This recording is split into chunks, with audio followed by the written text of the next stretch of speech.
आज हम आपको बता रहे हैं ज्यामिति का परिचय, वो भी यूक्लिड का।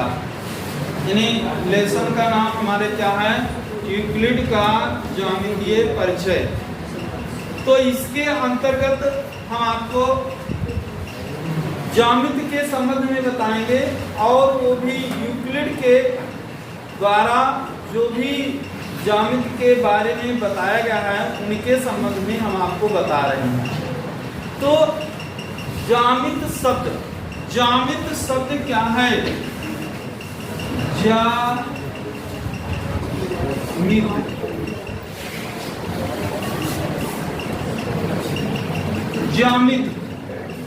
ज्यामिति मीन्स होता है ज्यामिति शब्द किस शब्द से लिया गया है। जैसे एक होता है शब्द होती है ज्योमेट्री, आपने पढ़ा है ज्योमेट्री। ज्योमेट्री शब्द ज्यामिति का ही एक परिवर्तित रूप है, यानी ज्योमेट्री का ही परिवर्तित रूप क्या होता है? ज्यामिति होता है। ज्योमेट्री जो होता है वो जियो शब्द से लिया गया है। जियो शब्द एक है जियो मीन्स होता है पृथ्वी होता है, यानी जैसा नाम ही है ज्यामिति, इसको हम ज्योमेट्री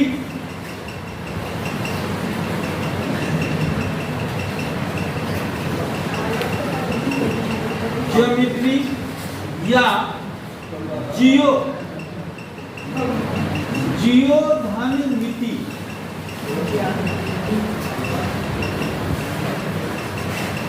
जिसका अर्थ होता है पृथ्वी का मापन। ज्यामिति शब्द का अर्थ है पृथ्वी का मापन करना। पृथ्वी के मापन के लिए, भूमि के मापन के लिए ज्यामिति शब्द का उपयोग किया गया था और इसके द्वारा भूमि के किसी भी हिस्से को, भूमि के किसी भी भाग को हम माप सकते हैं।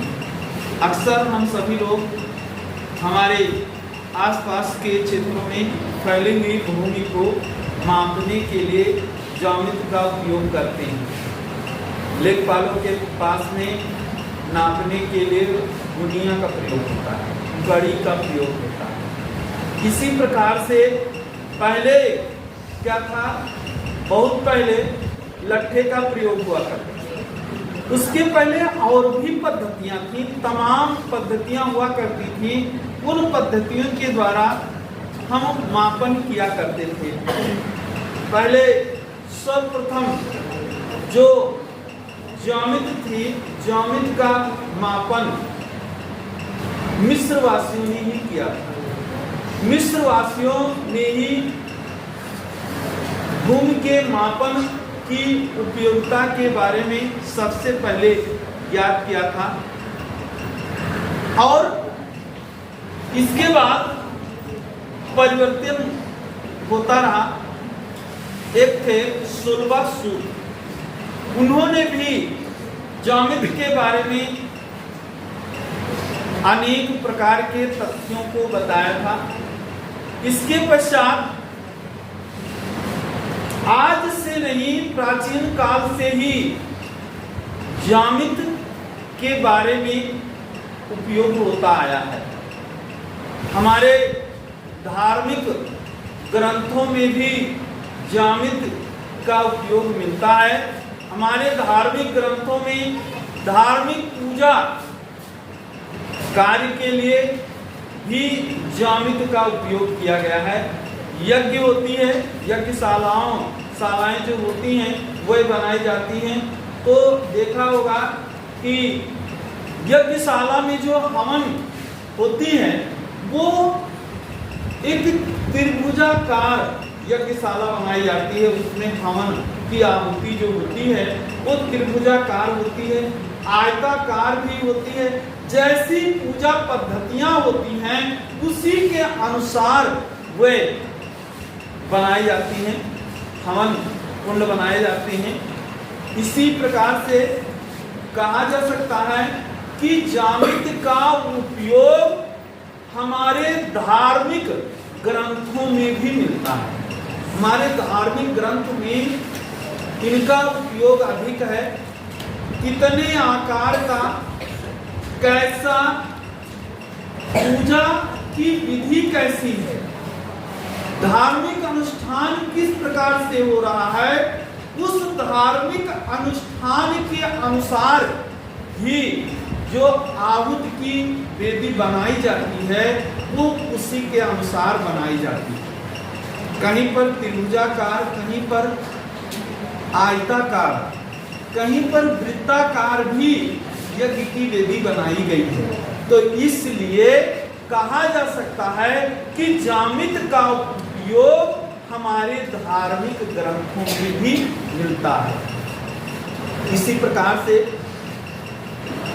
देखा जाता है कि जामित के बारे में एक गणितज्ञ थे जिनका नाम था यूक्लिड।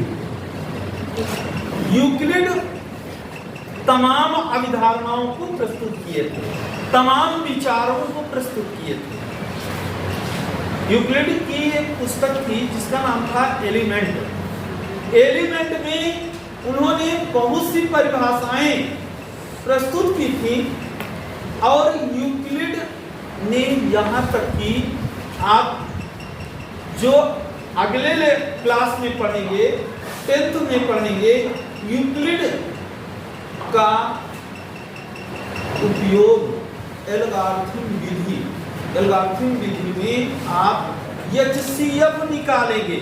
यूक्लिड ने बीज गणित में भी बहुत कार्य किया है, बीज गणित में भी अपनी उपयोगिता को सिद्ध किया है। तो इसलिए यूक्लिड ने अपनी जामित के अनुसार जामित का परिचय दिया और जामित को ही आधार बना करके उन्होंने अपना एक नियम उत्पादित किया जिसके बारे में कहा गया कि यूक्लिड की ज्यामिति का परिचय एक नियम बनाया गया।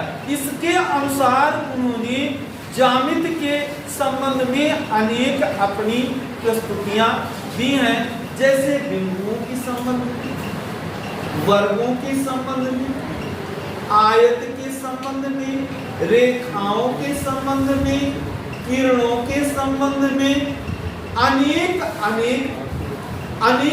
उपलब्धियां दी हैं, अनेक परिभाषाएं दी हैं। तो इन्हीं के संबंध में हमको जानकारी प्राप्त करना है कि यूक्लिड ने किस प्रकार से हमको बिंदुओं के बारे में बताया और वृत्तों के बारे में बताया और बिंदुओं के बारे में बताया। तो यूक्लिड ने क्या किया था, दो चीजों पर काम किया। सबसे पहले जो था ये अभिधारणा प्रस्तुति, दूसरा था एक होती है जिसको कहते हैं एक अभिधारणा होती है और दूसरी जो स्थितियां थी अवगिरहित की स्थिति। तो यूक्लिड ने दो चीजें प्रस्तुत की, पहली थी अवगिरहित, दूसरी थी अभिधारणा। दो चीजें इन्होंने प्रस्तुत की थी। तो सबसे पहले क्या आता है, अवगिरहित। अवगिरहित क्या होता है, देखिए कुछ चीजें होती हैं हर स्थान पर प्रयोग की जाती हैं, कुछ चीजें होती हैं हर स्थान पर प्रयोग नहीं की जाती हैं। जैसे कुछ बातें हम सभी लोग क्या करते हैं जो कि हमको नहीं करनी चाहिए। क्लास में बहुत से लोग होते हैं, क्लासों में भी अनाप शनाप बोलते हैं, तो उनको क्लास में ऐसी चीजें नहीं बोलनी चाहिए। जो क्लास की चीजें हैं वो क्लास में, अपने घर का हाल चाल बता रहे हैं तो क्लास में बताने वाला तो है नहीं। क्लास में केवल हम हम क्या करते हैं, अपनी पढ़ाई के संबंध में बात करते हैं, और जो घर का हाल है वो हम बाहर निपट लेते हैं, बाहर ही बताते हैं, बाहर ही बात कर लेते हैं। तो वैसे ही यूक्लिड ने क्या किया था, अवगिरहित के बारे में बताया। अवगिरहितियां क्या होती हैं? अवगिरहितियां वह होती हैं जो बिना किसी आधार के सत्य मानी जाए, जिसको बिना किसी आधार के सत्य माना जाता है उसे हम क्या कहते हैं, अवगिरहित कहते हैं। तो इसलिए कहा जा सकता है कि अवगिरहित वह होती हैं जो गणित के नियमों के अतिरिक्त, यानी जो जिनका उपयोग हम गणित में भी कर सकते हैं और इसके अतिरिक्त भी इनका प्रयोग किया जा सकता है, उन्हें हम क्या कहते हैं, अवगिरहित कहते हैं। अर्थात वो तथ्य या वो आधार जिन्हें किसी बिना तथ्य के सत्य मान लिया जाए उसे हम क्या कहते हैं, अवगिरहित कहते हैं। जैसे कहा जाता है कि बराबरों को बराबर में जोड़ने पर बराबर प्राप्त होता है। बराबरों को बराबर में जोड़ने पर, अगर कुछ संख्या है उसी संख्या के बराबर अगर जोड़ा जाता है तो क्या प्राप्त होता है, उसी के बराबर प्राप्त होता है। तो कहाँ प्राप्त होता? अरे भाई वही संख्या उसी संख्या के बराबर, यानी 2 में क्या किया जाए, 2 जोड़ा जाए तो कह रहा है कि 2 ही प्राप्त हो। ये कहां से है? ये तो असत्य है ना, इसका कोई तथ्य नहीं। ऐसे ही उन्होंने बताया कि अगर कोई वस्तु है, एक वस्तु कहा जाता है एक वस्तु के बराबर दूसरी वस्तु होती है, एक वस्तु दूसरी वस्तु के बराबर होती है, ये भी ठीक है। ये भी क्या है, ये अवगिरहित है। अवगिरहित क्या है? अवगिरहित वही होती है जो बिना आधार के सत्य मानी जाती है, उसी को हम क्या कहते हैं, अवगिरहित कहते हैं। इसीलिए उन्होंने कहा कि अगर बराबर में से बराबर घटाया जाए तो बराबर ही प्राप्त होगा, ऐसा भी नहीं संभव है। अगर बराबर में से बराबर घटाया जाएगा तो कहां बराबर मिलेगा? जैसे 500 रुपया है, 500 रुपया खर्चा किया जाएगा तो 500 रुपया थोड़ा बचेगा, वो तो शून्य हो जाएगा। तो इसलिए ये भी तथ्य क्या होता है, यह आधारहीन है। इसी प्रकार से कहा गया कि वह वस्तुएं जो परस्पर संपाती होती हैं, वह वस्तुएं जो परस्पर संपाती होती हैं वह एक दूसरे के क्या कहता है कि बराबर होती हैं, ये भी असत्य कथन होता है, ये भी नहीं सत्य होता है। इसी प्रकार से कहा जाता है कि एक ही वस्तुएं अगर दुगनी के बराबर हैं, एक ही वस्तु क्या है, एक ही वस्तुएं दुगने के बराबर होती हैं। अरे भाई एक वस्तु है दुगने के बराबर कैसे होगी? एक रुपया है तो 2, उसको हम 2 रुपया करेंगे, कहाँ तो दुगना हो गया, उसके बराबर कहाँ हुआ? तो ये सभी क्या होती हैं, इसको हम क्या कहते हैं, अविधारणा कहते हैं। अविधारणाएं जो होती हैं वे बिना किसी आधार के सत्य मान ली जाती हैं, तो इसी क्रिया का नाम क्या होता है, अविधारणा होता है।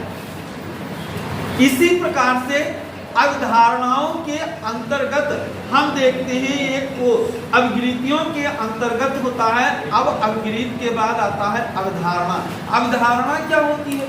अवधारणा वो होती है जो कि तथ्यों पर आधारित होती है और उसे हम सत्य मान लेते हैं। जो तथ्यों पर आधारित हो और उसे हम सत्य मान ले तो वही क्या होती है, अविधारणा। इसी को क्या कहा जाता है, अविधारणा कहा जाता है। तो इसलिए दो चीजें होती हैं, एक होती है अवगृहीत, एक होती है अवधारणा। अवगृहीत वह होती हैं जो बिना किसी आधार के सत्य मान ली जाती हैं, वे अवगृहीत कहलाती हैं। तथा अवधारणा वो होती है जो कि किसी तथ्य पर, यानी जो तथ्यों पर आधारित होती है और उसे सत्य मान लिया जाता है, उसे हम क्या कहते हैं? अवधारणा कहते हैं। Note this.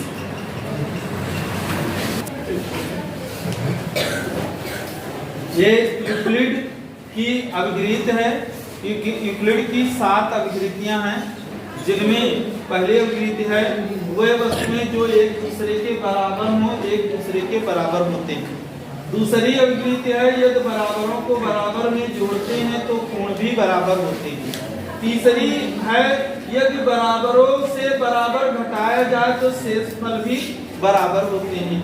चौथी है वह वस्तुएं संपाती हो तो एक दूसरे के बराबर होती हैं। पांचवी है कि पूर्ण भाग अपने से बड़ा होता है।